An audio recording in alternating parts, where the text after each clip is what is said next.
Hello class 11, मैं हूं आपसे टॉपर भाई। और आज की इस वीडियो में हम आपको क्लास 11 के ज्योग्राफी का हम 40 महत्वपूर्ण क्वेश्चन को लेकर आ चुके हैं। यदि ये आपका 40 क्वेश्चन बन जाता है तो समझ जाइए कि आपकी जो तैयारी है वो बेहतरीन हो चुकी है। तो आप वीडियो के अंत तक बने रहना है। इसमें से 40 क्वेश्चन बताएंगे, जिसमें से तकरीबन जो होगा 9 से 10 क्वेश्चन इस बार के फाइनल परीक्षा में जो होगा वो ज्योग्राफी के फाइनल परीक्षा में पूछा जाने वाला है। आज का वीडियो हिंदी इंग्लिश दोनों में होने वाला है, इसलिए किसी भी हमारे भाई बहन और दोस्त को टेंशन नहीं लेना है, क्योंकि बच्चों का बहुत ज़्यादा डिमांड आ रहा था कि भैया हिंदी इंग्लिश दोनों में बताइए। तो आपका ये भाई है ना, क्या होगा, हमको हिंदी इंग्लिश बताने आता है बाबू। चलो पहला क्वेश्चन देखिए बाबू, क्या बोलता है। कहता है भूगोल शब्द का प्रयोग किसने किया, यानी कि who coined the term geography. Geography शब्द का जो क्वाइंड है, यानी कि इसका जो प्रयोग है वो किसके द्वारा किया गया है। तो पहला का सही आंसर हो जाएगा आपका ऑप्शन नंबर ए, यानी कि इरेटोस्थनीज के द्वारा। किसके द्वारा, इरेटोस्थनीज के द्वारा। इसका ए नंबर क्या हो जाएगा हम लोग का, सही हो जाएगा। यदि आप चाहते हैं कि हम ज्योग्राफी का 5 जो है वो मॉडल सेट प्राप्त करें, क्योंकि ज्योग्राफी का तो एक ही मॉडल सेट है, आप चाहते हैं कि कहीं 5-5 मॉडल सेट हम तक पहुंचे और 5 सालों का PYQ वीडियो हम देखें, यानी कि 2020 में क्या पूछा था, 19 में क्या पूछा था, तो इन दोनों का वीडियो हम बना चुके हैं और उसका डिस्क्रिप्शन में लिंक है। ठीक है, आप जाइए और 10 वीडियो को देखिए और अपनी तैयारी को बेहतरीन कीजिए। यदि आप चाहते हैं कि हमको साथ में इसका PDF भी मिले तो इसी वीडियो के डिस्क्रिप्शन में हमारे टेलीग्राम और व्हाट्सएप चैनल का लिंक है, आप दोनों ग्रुप में जुड़ जाइए, वहां पर इसका हम आपको PDF भी भेज चुके हैं। साथ ही कल यानी कि 17 तारीख और 18 तारीख को ये 2 दिन हमारा 100 क्वेश्चन का 2 वीडियो आना है, यानी कि 17 तारीख को एक वीडियो आएगा 100 क्वेश्चन का और 18 तारीख को एक वीडियो आएगा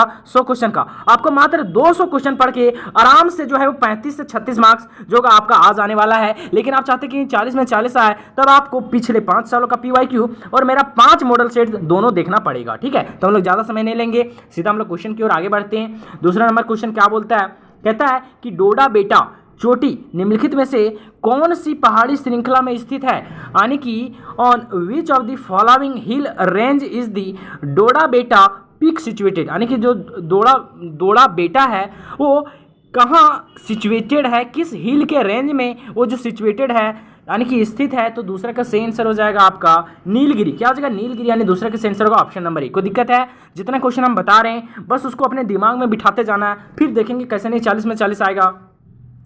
तीसरा नंबर क्वेश्चन बोलता है कि निम्नलिखित में से कौन सी नदी द्रोणी भारत में सबसे बड़ी है, यानी विच one of the following river has the largest river basin in India. यानी कि सबसे लार्जेस्ट रिवर बेसिन जो है वो इंडिया में वो कौन सा नदी है, कौन सा रिवर है। तो 3 का जो सही आंसर हो जाने वाला क्वेश्चन का वो हो जाएगा आपका गंगा नदी, है ना।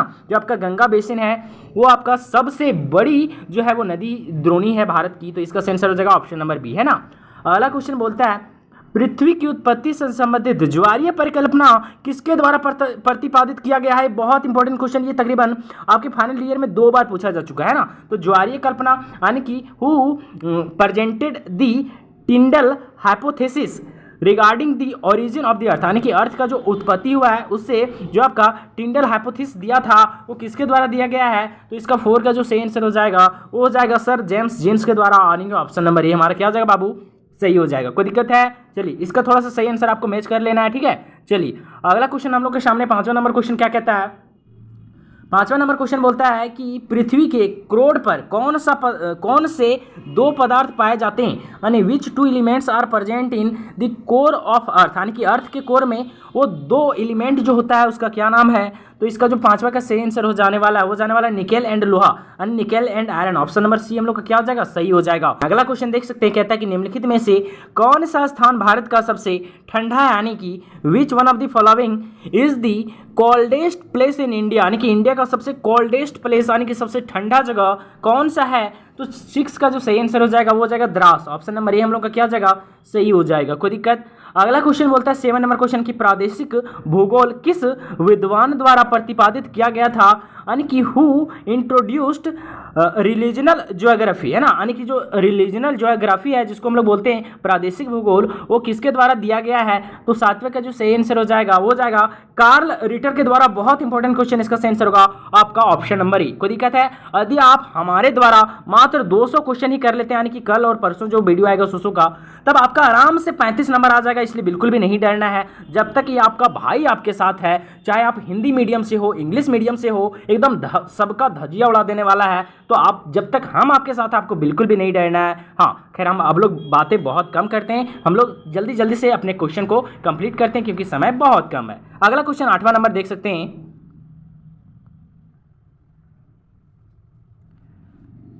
तो 8वां नंबर क्वेश्चन क्या कहता है? कहता है कि निम्नलिखित अम्योतर में से कौन सा भारत का मानक अम्योतर है, यानी कि which one of the following longitudes is the standard meridian of India, यानी कि किस लॉन्गिट्यूड को स्टैंडर्ड मेरिडियन कहा जाता है इंडिया का, यानी कि भारत का मानक अम्योतर माना जाता है।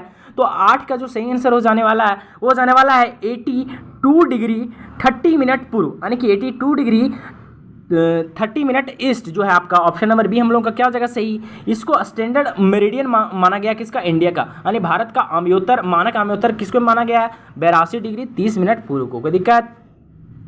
अगला क्वेश्चन बोलता है कि निम्नलिखित में से कौन सी भू आकृति का निर्माण नदी की अपरदन क्रिया द्वारा होता है, यानी कि which of the following land form is associated with erosion of the river, यानी कि रिवर के एरोसियन से किस प्रकार के जो होगी वो भू आकृति का निर्माण होगा, किस तरह के लैंड का फॉर्मेशन होगा, लैंड फॉर्म होगा।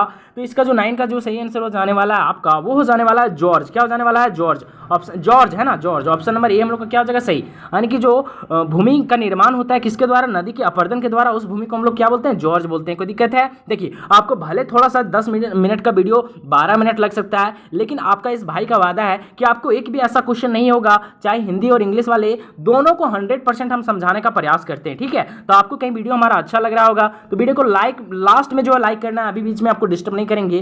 कहता है कि मृदा का सर्वाधिक व्यापक और उपजाऊ प्रकार कौन सा है, यानी विच one of the following is most spread and most productive category of soil, यानी कि सबसे उपजाऊ सॉइल, यानी सबसे उपजाऊ मृदा जो है वो कौन सा है इन चारों में से। तो हमारा 10वें का जो सही आंसर हो जाने वाला है वो हो जाने वाला जलोढ़ मृदा, यानी कि आपका एलुवियल सॉइल जो होता है वो सबसे ज्यादा आपका उपजाऊ होता है। 11 नंबर क्या कहता है? कहता है निम्नलिखित में से कौन सा सबसे छोटा महासागर है, यानी कि which one of the following is the smallest ocean. तो सबसे इन चारों में से सबसे छोटा महासागर, बहुत इंपॉर्टेंट क्वेश्चन। तो ये सबसे छोटा है आपका आर्कटिक महासागर, यानी कि आर्कटिक ओशियन जो है वो सबसे स्मॉलेस्ट ओशियन है। तो इसका सही आंसर क्या हो जाएगा बाबू? आपका ऑप्शन नंबर ए। अगला क्वेश्चन बोलता है कि किस राज्य में लोकताक झील स्थित है, यानी कि in which states is Loktak lake, यानी कि किस स्टेट में लोकताक लेक जो है वो स्थित है, यानी कि सिचुएटेड है। तो 12 का जो सही आंसर हो जाने वाला आप लोगों का वो हो जाने वाला आपका मणिपुर। कहाँ है? मणिपुर में। तो ऑप्शन नंबर सी हम लोग को क्या हो जाएगा? सही हो जाएगा। अगला क्वेश्चन देखिए 13 नंबर क्वेश्चन क्या कहता है, आराम से देखना है। 13 नंबर क्वेश्चन आप लोगों के सामने कहता है कि निम्नलिखित में से कौन सी गैस सूर्य से आने वाली हानिकारक पैराबैंगनी किरणों से बचाती है। तो इसका सही आंसर हो जाएगा आपका ऑप्शन नंबर बी, ओजोन, यानी कि which of the following gas protected us भी हार्मफुल जो है अल्ट्रा वायलेट रे से बचाती है? ओजोन। ओजोन जो हमको बताती है ना, 13 का आंसर हो जाएगा आपका ऑप्शन नंबर बी, ओजोन जो हमको बचाती है। अगला क्वेश्चन है 14 नंबर, कहता है निम्नलिखित में से कौन जैव मंडल में सम्मिलित है, यानी कि which one of the following is included in biosphere. इन चारों में से कौन हमारा बायोस्फीयर से जुड़ा हुआ है। तो 14 का जो सही आंसर हो जाने वाला है वो हो जाने वाला है आपका सभी जैव और अजैव, है ना, सभी जितने भी जैव होते हैं, यानी कि all living and non living organism जो है ये जैव मंडल से जुड़े हैं, यानी कि बायोस्फीयर से जुड़े हैं। तो समझ में आ गया? इसका सही आंसर क्या हो जाएगा आपका ऑप्शन नंबर सी। कोई दिक्कत है? यहाँ पे केवल पौधे नहीं होगा, केवल प्राणी नहीं होगा, मतलब दोनों हो जाएगा ना, सभी जैव भी और सभी अजैव भी। ठीक है, अगला जो है आप लोगों के सामने देख सकते हैं 15 नंबर क्वेश्चन, बहुत प्यारा सा क्वेश्चन है। 15 नंबर क्वेश्चन क्या कहता है? कहता है यहाँ पे कि भारत के किस राज्य में बाढ़ अधिक आती है, यानी कि which of the following state of India experienced floods frequently, यानी कि सबसे ज़्यादा जो फ्रीक्वेंटली बाढ़ होता है, फ्लड्स होता है, यानी कि बाढ़ सबसे ज़्यादा कहाँ आता है। तो इसका जो सही आंसर हो जाएगा 15 नंबर क्वेश्चन का वो हो जाने वाला आपका असम, यानी कि ऑप्शन नंबर बी। अगला क्वेश्चन बोलता है कि निम्नलिखित में से किस पवनों को हिम पक्षी अथवा हिम हरिणी कहा जाता है, यानी कि which of the following winds is called snow eater. Snow eater किसे कहा जाता है? तो इसका जो 16 का सही आंसर हम लोग का हो जाने वाला है वो हो जाने वाला है आप लोगों का चिनुक को। किसको? चिनुक को स्नो ईटर कहा जाता है, यानी किसको? हिम पक्षी कहा जाता है। इसका सही आंसर होगा ऑप्शन नंबर डी। कोई दिक्कत? अगला क्वेश्चन देखिए 18 नंबर क्वेश्चन, बहुत प्यारा सा क्वेश्चन है। क्या कहता है? कहता है कि नेशनल पार्क और पशु विहार निम्नलिखित में से किस उद्देश्य के लिए बनाए गए हैं? आप देखे होंगे नेशनल पार्क, तो आप नाम सुने होंगे, कहीं कहीं आप देखे होंगे दीवार पर लिखा रहता है पशु विहार। तो आखिर इसका मेन उद्देश्य क्या है, इसको क्यों बनाया गया है? यानी for which of the following objective national park and wild life जो है आर इस्टेब्लिश्ड। तो इसका जो सही आंसर हो जाने वाला है 18 नंबर क्वेश्चन का, वो हो जाने वाला है आप समूह का संरक्षण के लिए, यानी कि फॉर कंजर्वेशन के लिए। तो ऑप्शन नंबर डी हम लोग का क्या हो जाएगा, सही हो जाएगा। अगला क्वेश्चन देखिए 19 नंबर क्वेश्चन, बहुत प्यारा सा क्वेश्चन है। क्या कहता है? कहता है कि निम्नलिखित में से कौन सा भारत का पड़ोसी देश नहीं है? बहुत इंपॉर्टेंट क्वेश्चन। ऑप्शन ये है बांग्लादेश, थाईलैंड, पाकिस्तान या फिर अफगानिस्तान। तो 19 का सही आंसर जो आप लोगों का हो जाएगा वो जाएगा थाईलैंड। थाईलैंड जो है वो आप लोगों का भारत का पड़ोसी देश नहीं है। तो इसका सही आंसर होगा ऑप्शन नंबर बी, यानी कि नाइबरिंग कंट्री कौन नहीं है इंडिया का, तो वो हमारा थाईलैंड। अगला क्वेश्चन बोलता है निम्नलिखित में से कौन सा कठोरतम खनिज है? विच one of the following is the hardest material? सबसे हार्डेस्ट मटेरियल कौन है इसमें से? तो 20 का सही आंसर होगा आपका हीरा। हीरा सबसे ज्यादा हार्डेस्ट होता है। ऑप्शन नंबर ए हमारा क्या होगा, सही हो जाएगा। हम लोग के सामने 21 नंबर क्वेश्चन, बहुत इंपॉर्टेंट क्वेश्चन बोलता है कि ज्वार भाटा के निर्माण के लिए कौन सा बल उत्तरदायी नहीं है? इस चीज पर फोकस करना है। बहुत सारे बच्चे ये इसी चीज को मिस्टेक करके गलत करते हैं ना, यानी कि which of the following force is not responsible for the formation of tribe, यानी कि ट्राइब के फॉर्मेशन के लिए कौन सा फोर्स इसमें से रिस्पॉन्सिबल यानी कि उत्तरदायी नहीं है? तो इसका जो 21 का सही आंसर हो जाने वाला आपका यहाँ पे कोरियोलिस शक्ति, यानी कि कोरियोलिस फोर्स जो है, कोरियोलिस जो बल जो है वो आपका ज्वार भाटा के निर्माण के लिए उत्तरदायी नहीं होता। ऑप्शन नंबर डी हमारा क्या हो जाएगा, सही हो जाएगा। अगला क्वेश्चन आप लोगों के सामने क्या कहता है? तो कहता है यहाँ पे कि सिमिलीपाल जीवमंडल नीचे निम्नलिखित में से किस राज्य में स्थित है? यानी in which one of the following state is the Similipal biosphere reserve situated, यानी कि सिमिलीपाल बायोस्फीयर रिजर्व कहाँ है? तो 22 का सही आंसर हो जाएगा आप लोगों का उड़ीसा। ऑप्शन नंबर डी हम लोग का क्या होगा, सही हो जाएगा। कोई दिक्कत? अगला क्वेश्चन बोलता है निम्नलिखित प्रकार के बादलों में से आकाश में सबसे ऊंचा बादल कौन सा है? यानी विच one of the following is the highest cloud in sky? Sky में सबसे हाईएस्ट जो क्लाउड होता है, ऊंचा क्लाउड जो होता है, ऊंचा बादल जो होता है, उस बादल को क्या बोलते हैं? तो उसको बोलते हैं हम लोग पछाव, यानी कि बोलते हैं उसको सिरस। ऑप्शन नंबर ए हम लोग का क्या हो जाएगा, सही हो जाएगा। हिंदी इंग्लिश वाले किसी को कोई दिक्कत होगा तो आप कमेंट कर सकते हैं। साथ ही वीडियो के डिस्क्रिप्शन में हमारा जो है पर्सनल व्हाट्सअप नंबर है, वहां भी हमसे डाउट पूछ सकते हैं। अगला क्वेश्चन बोलता है कि भूकंप किस प्रकार की प्राकृतिक आपदा है? Under which type of natural hazards do earthquake come? यानी कि अर्थक्वेक जो होता है, यानी कि भूकंप होता है, किस प्रकार का प्राकृतिक आपदा है? 24 का आंसर हो जाएगा आपका भौमिक, यानी कि आपका टेरिस्ट्राइल है। ठीक है, तो टेरिस्ट्राइल प्राकृतिक आपदा है आपका कौन? तो आपका भूकंप। ऑप्शन नंबर बी हम लोग का क्या हो जाएगा, सही। अगला क्वेश्चन बोलता है कि चूना पत्थर का रूपांतरित रूप है, यानी कि आपका मेटामॉर्फोस्ड फ्रॉम दी लाइमस्टोन, यानी कि लाइमस्टोन का एक रूपांतरित रूप, यानी कि मेटामॉर्फोस्ड फॉर्म जो है वो कौन सा है? तो 25 का सही आंसर हो जाएगा संगमरमर। कितना सिंपल है। ऑप्शन नंबर ए हमारा क्या होगा, सही हो जाएगा। अगला क्वेश्चन देखिए, बहुत प्यारा सा क्वेश्चन है। कहता है कि निम्नलिखित में से कौन सा अत्यधिक सूखा प्रभावित क्षेत्र है? Which of the following is the extreme depth affected area?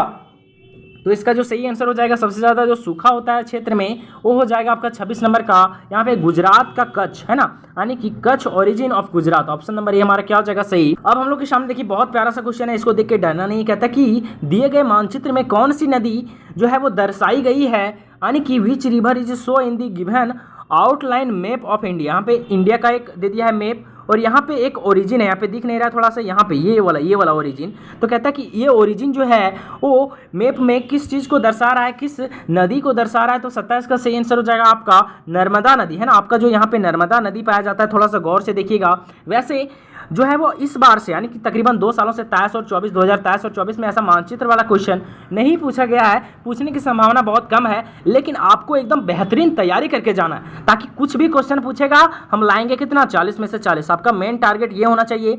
बाकी आपके लिए हम 200 क्वेश्चन का 2 वीडियो तो लाने ही वाले हैं, तो टेंशन नहीं लेना है। इसका आंसर क्या हो जाएगा बाबू, आपका ऑप्शन नंबर सी नर्मदा। कोई दिक्कत है? चलिए, इसमें से हम तकरीबन 2-3 क्वेश्चन मैप वाला कराएंगे, उससे बाहर आपका नहीं आने वाला, ठीक है। 28 नंबर क्वेश्चन बोलता है निम्नलिखित में से कहां पर दिन तथा रात सबसे बड़ा होता है? दिन और रात सबसे बड़ा होता है। यानी कि which of the following has longest day and night. तो सबसे लॉन्गेस्ट डे और नाइट कहाँ होता है, तो 28 का सही आंसर आप लोगों का हो जाने वाला है ध्रुव पर, यानी कि पोल पर, है ना। ऑप्शन नंबर सी हमारा सही होगा। अगला क्वेश्चन देखिए, एक और आगे मानचित्र वाला कहता है कि भारत के रेखा मानचित्र में दिए गए मरुस्थल की पहचान करें। अब देखिए यहाँ पे मरुस्थल की पहचान करने बोल रहा है, तो ये हमारा कौन सा मरुस्थल है, तो इसका जो 29 का सही आंसर हो जाएगा वो जाएगा थार मरुस्थल, है ना। यहाँ पे आपका ये राजस्थान होता है, यहाँ पे आपको पता नहीं, यहाँ पे राजस्थान वाला क्षेत्र है और यहाँ पे पाया जाता है आपका थार मरुस्थल, है ना। ऑप्शन नंबर सी हम लोग का क्या हो जाएगा, सही हो जाएगा। अगला क्वेश्चन क्या कहता है, 30 नंबर क्वेश्चन कहता है कि इनमें से कौन सा कारक मृदा निर्माण का जैविक कारक है, which of the following soil formation factor is biological, यानी कि बायोलॉजिकल सॉल फॉर्मेशन फैक्टर इन चारों में से कौन है, तो इसका जो 30 का सही आंसर हो जाएगा वो हो जाएगा आपका वनस्पति, यानी कि वेजिटेशन। ऑप्शन नंबर सी हम लोग का क्या हो जाएगा, सही हो जाएगा। अगला क्वेश्चन, कपास की कृषि के लिए सबसे अधिक उपजाऊ मृदा कौन सी है, बहुत इंपॉर्टेंट क्वेश्चन, तो इसका आंसर होगा काली मृदा। ये तो बचपन से आपसे पढ़ते आ रहे होंगे, यानी कि ब्लैक सॉइल, यानी कि 31 का सही आंसर हो जाएगा ऑप्शन नंबर बी। बहुत मजेदार लगा ना, बहुत आसान क्वेश्चन आने वाला है आपके फाइनल ईयर में, तो बिल्कुल भी नहीं डरना है। और जब तक आपका ये भाई आपके साथ है, कहीं आपको डर लग रहा है तो फिर ऐसा हो नहीं सकता, है कि नहीं। कहता है निम्नलिखित में से कौन प्राकृतिक आपदा नहीं है, यानी which of the following is not natural disaster. इन चारों में से नेचुरल डिजास्टर कौन नहीं है, तो परमाणु विस्फोट, है ना। ये नेचुरल डिजास्टर नहीं है। नेचुरल डिजास्टर हम लोग किसको बोलते हैं, प्राकृतिक आपदा बोलते हैं, जो प्रकृति द्वारा होता है, जैसे भूकंप अपने आप आता है, जैसे सुनामी अपने आप आता है, भूस्खलन अपने आप होता है ना। लेकिन क्या परमाणु विस्फोट अपने आप कभी होता है, नहीं होता है ना। तो ये जो है आपका परमाणु विस्फोट, ये एक तरह का नेचुरल डिजास्टर यानी कि प्राकृतिक आपदा नहीं है, यानी कि न्यूक्लियर एक्सप्लोजन, है ना। तो ऑप्शन नंबर डी हम लोग का क्या हो जाएगा बाबू, सही हो जाएगा। अगला बोलता है निम्नलिखित में से कौन सी गैस भूमंडलीय तापन के लिए उत्तरदायी है, यानी कि ग्रीन हाउस प्रभाव के लिए कौन सा उत्तरदायी है, यानी कि which of the following gas is responsible for global warming. तो इसके लिए सबसे ज्यादा रिस्पॉन्सिबल है carbon dioxide. Option number B हम लोग का क्या हो जाएगा, 33 का सही हो जाएगा। अगला क्वेश्चन हम लोग के सामने देख सकते हैं, यहाँ पे प्यारा सा क्वेश्चन कहता है कि दिए गए मानचित्र में कौन सी चोटी दर्शाई गई है। यहाँ पे कौन सी चोटी दर्शाई गई है, आपको शायद यहाँ पे दिख नहीं रहा होगा आपका, ये यहाँ पे पता नहीं, इसी तरीके से आपका क्वेश्चन ही था। तो यहाँ पे ये वाला बोल रहा है, ये वाला हमारा कौन सा चोटी है, तो इसका जो 34 का जो सही आंसर आप लोगों का हो जाने वाला है वो हो जाने वाला है आपका ऑप्शन नंबर सी, यानी कि माउंट एवरेस्ट। यहाँ पे आपका कौन सा है, माउंट एवरेस्ट। थोड़ा सा गौर दीजिए, यहाँ पे ये वाला दिख रहा है थोड़ा ब्लैक ब्लैक, तो ये वाला आपको दर्शाया गया है वो है माउंट एवरेस्ट। क्या है, माउंट एवरेस्ट। तो इसका सही आंसर होगा आपका option number C. 35 number question, महाद्वीपीय विस्थापन सिद्धांत का प्रतिपादन किसने किया, who presented the continental drift theory, यानी कॉन्टिनेंटल ड्रिफ्ट थ्योरी जो है किसके द्वारा दिया गया, तो इसका सही आंसर होगा वेगनर के द्वारा। बहुत important question, option number B हम लोग का क्या हो जाएगा, सही हो जाएगा। अब हम आपको 5 क्वेश्चन जो बताएंगे वो आपके 2024 का मॉडल पेपर का बहुत इंपॉर्टेंट क्वेश्चन होगा, उसको ध्यान से देखना है। चलिए 36 नंबर क्वेश्चन बोलता है कि वन नीति के अनुसार वर्तमान में निम्नलिखित में से कितना प्रतिशत क्षेत्र वनों के अधीन होना चाहिए, यानी कि according to the forest policy, यानी कि फॉरेस्ट पॉलिसी के अनुसार, वन नीति के अनुसार what percentage of following area, यानी कि कितना परसेंटेज जो क्षेत्रफल होगा is currently covered with forest, यानी कि जो जंगल के द्वारा जो होगा वो घिरा हुआ होना चाहिए, यानी कि उसके अधीन होना चाहिए। तो इसका जो 36 का सही आंसर हो जाएगा 33%, यानी ऑप्शन नंबर ए हमारा क्या हो जाएगा, सही हो जाएगा। कोई दिक्कत। अगला क्वेश्चन देखिए 37 नंबर क्वेश्चन हम लोग के सामने क्या कहता है कि सुनामी का अर्थ है, यानी कि सुनामी मीन्स, यानी सुनामी का क्या मीनिंग होता है, तो 37 का सही आंसर हो जाएगा आपका अंतःसागरीय भूकंप, यानी कि ये हम क्वेश्चन करा चुके हैं, यानी कि अंडरसियर अर्थक्वेक। ऑप्शन नंबर हम लोग का सी क्या हो जाएगा, सही हो जाएगा।